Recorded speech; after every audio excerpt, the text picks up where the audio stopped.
இந்த champions trophy 2025ஓட team இந்தியாவோட squad review பார்த்துருப்பீங்க. இந்தியாவோட ஸ்குவாட் ரிவ்யூ பண்ணியாச்சு. அதுக்கப்புறம் அடுத்தடுத்த டீமுங்களோட ஸ்குவாட் ரிவ்யூ பண்ணோம்.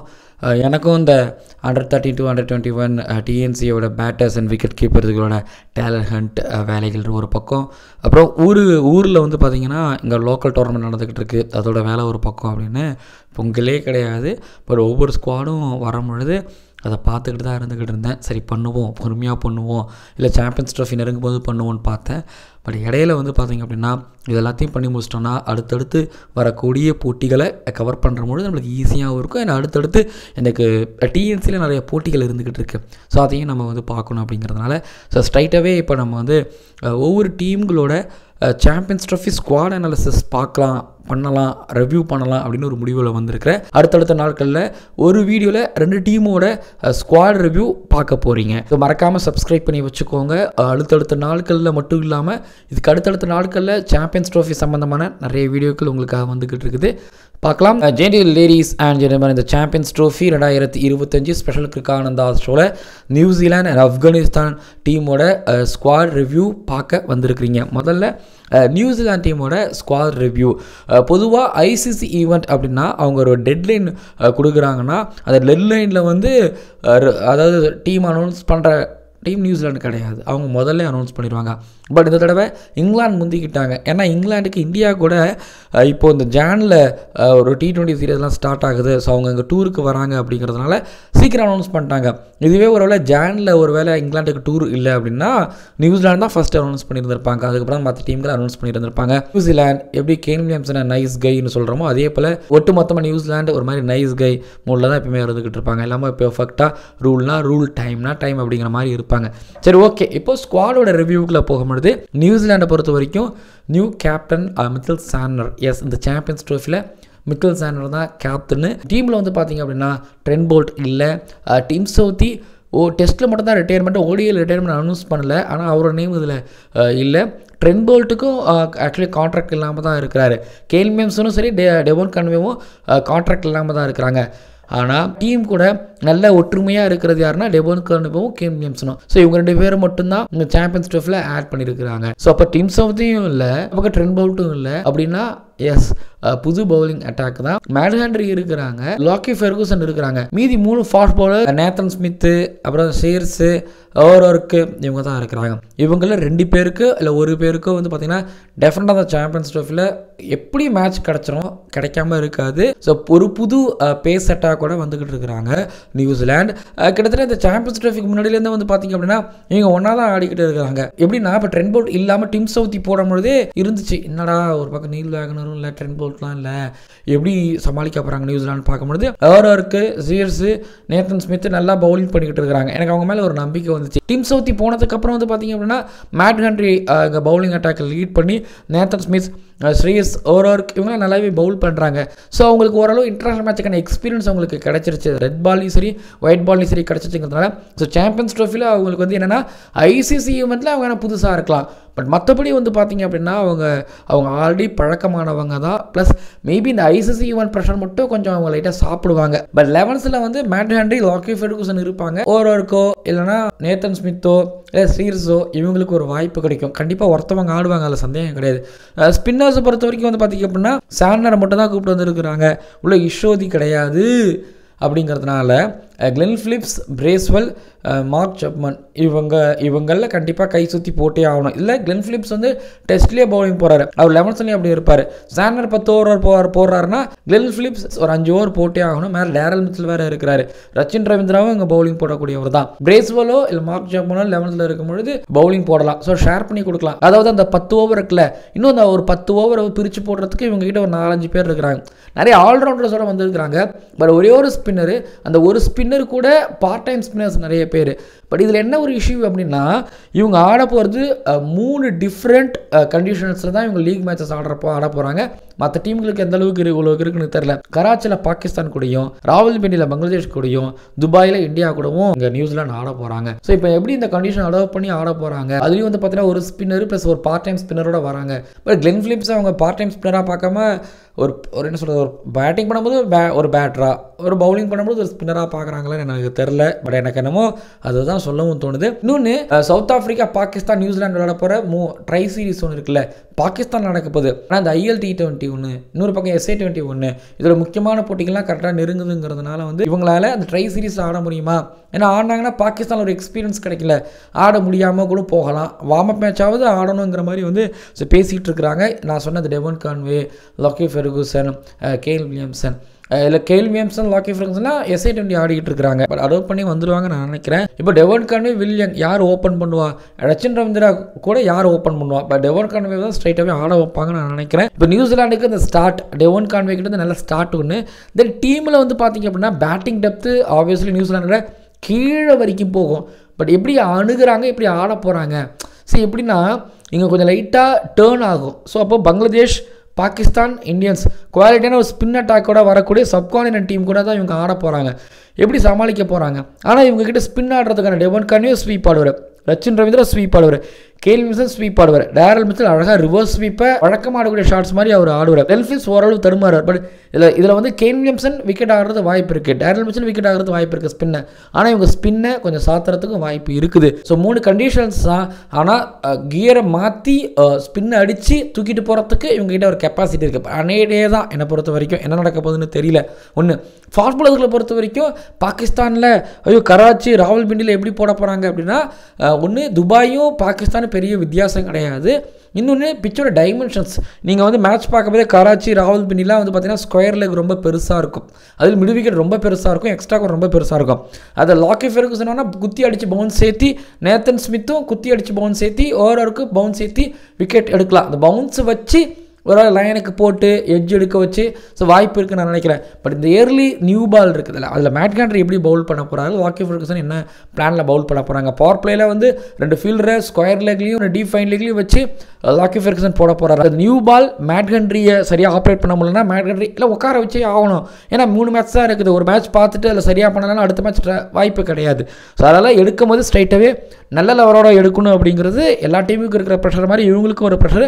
இப்போ மேட் கண்ட்ரி ஆட வைப்பாங்களாங்கிற மாதிரி எனக்கு லைட்டாக யோசனையாக இருந்துக்கிட்டு இருக்குது. ஆனால் இவங்க ஒன்று செய்வாங்க, ஆரம்பிக்கிறது ஸ்பின்னரோவே கூட வச்சு ஆரம்பிக்கிறதுக்கு வாய்ப்பு இருக்குது. சாண்டர் போடுவார்னு நினைக்கிறேன் அந்த நியூ பாலில். அப்புறம் இன்னொன்று நான் மேலே சொன்னேன்னு தெரியல, பட் இருந்தாலும் சொல்கிறேன், பிரேசிலுக்கு பதிலாக மார்க் செம்மன் வந்தாலும் டேஞ்சர் தான். டாம் லத்தம் எவ்வளோ சிறப்பாக ஆடி இருக்கிறாருன்னு இடையில கேட்டிங்கன்னா ரொம்ப கம்மி. இப்போ டாம் லத்துக்கு பதிலாக மார்க் செம்மன் உள்ளே கொண்டு வந்தீங்கன்னா விக்கெட் கீப்பிங் யார் பண்ணுவா அப்படிங்கிற கேள்வி. இப்போ மேலே டெவன் கான்வே பண்ணுவாரா தெரியலை, ஐடியா இல்லை. டீம் சவுத்தி, ட்ரெண்ட் போல்ட், இஷோதி இல்லாத ஒரு நியூசிலாந்து டீம் ஒரு ICC ஈவெண்ட்டுக்கு வராங்க, 3 டிஃப்ரெண்ட் வென்யூவில் ஆட வராங்க அப்படிங்கிறதே ஒரு மாதிரி கேட்கவே ஒரு வித்தியாசமாக தான் இருக்குது.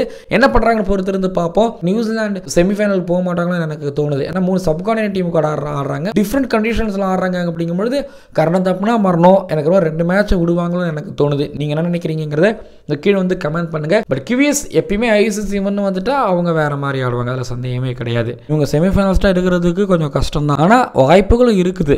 இல்லை மொத்தமாக மறுக்க மாட்டேன். ஏன்னா நான் கராச்சி, ராவல்பிண்டி, துபாய் ஒரு பக்கம் ரொம்ப பெருசு, சர்ஃபேஸ் ஒரே மாதிரி தான் இருக்கும், பட் ஹார்டாக இருக்கும், கொஞ்சம் கிரிப்பு ஸ்பின்னருக்கு கிடைக்கும். இப்போ கிளென் பிலிப்ஸும் சாண்டரும் ஒருவேளை ஒர்க் அவுட் ஆகிட்டாங்கன்னா லாக்கி ஃபெர்குசனோட மேட் ஹண்ட்ரட் நியூ பால் எனக்கு ஐடியா ஸ்டெம்ப் டு ஸ்டெம்ப் தான் அவர் போட்டு போவார். ஆனால் லாக்கி ஃபெர்குசன் குத்தி அடிச்சு ஏற்றி போடும்போது அந்த ஷார்ட் பால்கள் மேபி டேஞ்சராக அமையும் பொழுது இப்போ பங்களாதேஷுக்கு அகேன்ஸ்டா இல்லை இந்தியாவுக்கு அகேன்ஸ்டா அது ஒருவேளை ஒர்க் அவுட் ஆகும்போது அவங்களுக்கு வெற்றி பெற்று தரலாம்னு நான் நினைக்கிறேன். ஒன்று, அதுக்கப்புறம் ஃபீல்டிங் சான்ஸே இல்லை.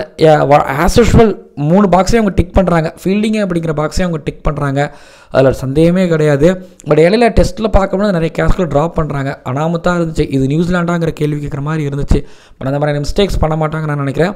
பட் சாம்பியன்ஸ் ட்ரோஃபிக்கு முன்னாடியே அவங்களுக்கு வந்து ஒரு என்ன சொல்ல ஒரு ட்ரை சீரீஸ் அப்படிங்கிறது வந்து ஒன்றா சேர்ந்து ஆடுறதுக்கான ஒரு வாய்ப்பை அவங்களுக்கு ஏற்படுத்தி கொடுக்குது. ஸோ பார்ப்போம். பட் ஒருவேளை செமிஃபைனல்ஸ்க்காக இருக்கிறாங்க அப்படின்னா அதுக்கு காரணம் Rachin Ravindra, Kane Williamson, Glenn Phillips இவங்க 3 பேரும் இருப்பாங்க நான் நம்புகிறேன். மற்றபடி பவுலிங் ஒருவேளை கிளிக் ஆகிடுச்சுன்னா டெஃபினட்டாக ஃபைனல்ஸ்டாக கூட இருக்கிறது வாய்ப்பு இருக்குது. பார்ப்போம். 3 டிபார்ட்மெண்ட்டும் நல்லா இருக்கிற கிவிஸ் வழக்கம் போல் நல்லாவே வராங்க. பட் புது கேப்டனாக இருக்கிறாங்க. சாண்டர் இப்போ சாம்பியன்ஸ் ட்ரோஃபி லீட் பண்ணுறாருன்னா அடுத்து வேர்ல்டு கப்பையும் அவர் தான் லீட் பண்ணுவார். அவங்களுக்கு எந்த விதமான ஒரு ப்ரெஷரும் இருக்காது. ஆனால் இருக்கிறவங்க சரியாக பண்ணணும். சென்னை சூப்பர் கிங்ஸ் 2024 டீம் மாதிரி இவங்க ஆகிடக்கூடாது. எல்லோரும் நல்ல பிளேயர்ஸ், சில பேர் அங்கே போய்ட்டு ஃபார்ம் அவுட் ஆவாங்க, ஃபார்மில் இருக்கிறவங்களும் ஃபார்ம் அவுட் ஆவாங்க. அப்படிங்கிற மாதிரி பிரச்சனை நியூசிலாந்து சந்திச்சிடக்கூடாது. பட் பார்ப்போம், நீங்கள் சொல்லுங்கள், செமிஃபைனலிஸ்ட்டாக இருப்பாங்க, சர்ப்ரைஸ் பண்ணுவாங்களா, அண்ட் ஒன்ஸ் அகெயின் இந்தியாவை ஆதிக்கம் செலுத்துவாங்களாங்கிறத கீழே வந்து கமெண்ட் பண்ணுங்கள். இன்னொன்று, இந்தியாவில் தான் இவங்க 3-0 டெஸ்ட் சீரிஸை வின் பண்ணாங்க, ஞாபகம் வச்சுக்கோங்க. அப்போ சாம்பியன்ஷிப் அதுக்கு கூட வாய்ப்பு இருக்குது. அடுத்ததாக ஆப்கானிஸ்தான் டீம் பார்க்க போயிடலாம். எல்லாரோட செகண்ட் ஃபேவரட் கிரிக்கெட் டீம் அது ஆப்கானிஸ்தான் தான் இருக்கும். First south Africa, west Indies இருந்தது. பட் இவங்க ஆடுற கிரிக்கெட் பார்க்கும்போது, இவங்க ஃபைட் பண்ணுறதை பார்க்கும்போது இவங்க மேலே ஆட்டோமேட்டிக்காக கருணை ஓட்டுங்கிறத தாண்டி நிறைய பேர் இவங்களுக்கு பிடிக்குது. ஏன்னா நம்மளாம் கீழே இருந்து மேலே வந்தோம்னு சொல்லிட்டு. பட் இந்த வகையில் ஆப்கானிஸ்தான் வந்து சாம்பியன்ஸ்கள் மோதக்கூடிய, இந்த பெஸ்ட் டீம்கள் மோதக்கூடிய ஒரு சாம்பியன்ஸ் ட்ரோஃபியில் இவங்க இருக்கிறாங்க. வெஸ்ட் இண்டீஸ் கிடையாது, அவங்க வேர்ல்டு கப்லேயே கிடையாது. ஸ்ரீலங்கா வேர்ல்டு கப்பில் இருந்தாங்க, சாம்பியன்ஸ் ட்ரோஃபியில் இல்லை. இப்போ அவங்களுக்கு பதிலாக ஆப்கானிஸ்தான் உள்ளே வந்திருக்கிறாங்க. ஐசிசி ஒன்றுக்குள்ளே வந்து கிட்டத்தட்ட பல வருஷம் வெயிட் பண்ணி இப்போ சாம்பியன்ஸ் ட்ரோஃபிக்குள்ளே வந்திருக்கிறாங்க. அதுவே பெரிய சாதனமாக சொல்ல மாட்டேன். இவங்களால ஃபைட் பண்ணவும் முடியும். ஏன்னா நடக்கிறது பாகிஸ்தானில் நடக்க போதா. இப்போ பாகிஸ்தான்லேருந்து ஒருவேளை இவங்க செமிஃபைனல்ஸ் ஃபைனலிஸ்ட் ஆகிறாங்களா? உங்களுக்கு துபாயில் ஆல்ரெடி ஆடி பழக்கம் இருக்குது, யூஏயில் ஆடி பழக்கம் இருக்குது. யூஏஇ கண்டிஷன், துபாய் கண்டிஷன் மாதிரி தான் வந்து பார்த்தீங்கன்னா பாகிஸ்தான். ஸோ இப்போ பாகிஸ்தானுக்கு எந்த அளவுக்கு அட்வான்டேஜ் இருக்குன்னு எனக்கு தெரியல. ஆனால் ஆப்கானிஸ்தானுக்கு நிறைய அட்வான்டேஜ் இருக்குது. அதான் சொல்கிறேங்க, கொஞ்சம் கிரிப் கிடைக்கும், லைட்டாக திரும்பும். இதில் கராச்சி, லாகூர்லாம், இன்னொன்று லாகூரில் இவங்களுக்கு 2 மேட்ச் வர போட்டிருக்கிறாங்க.